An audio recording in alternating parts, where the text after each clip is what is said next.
ng bato ang pakpak ng munting ibon.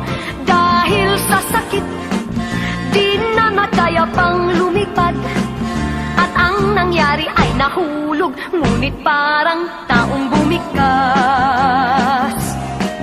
Mamang kay lupit, ang puso mo'y di na nahabag. Pag pumanaw ang buhay ko, may isang pipit na iiyak.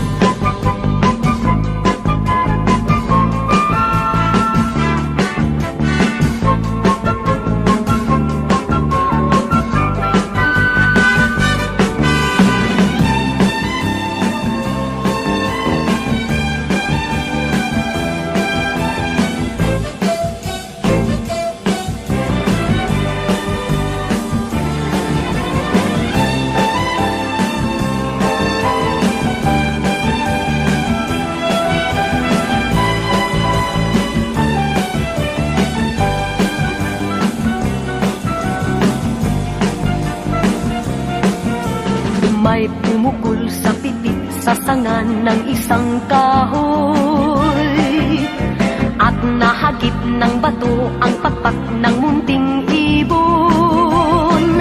Dahil sa sakit, di na nakaya pang lumipad, at ang nangyari ay nahulog, ngunit parang taong bumikas.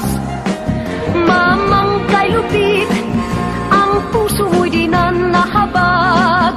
Pag pumanaw ang buhay ko, may isang pipit na iiyak. Mamang kay lupit, ang puso mo'y di na nahabag.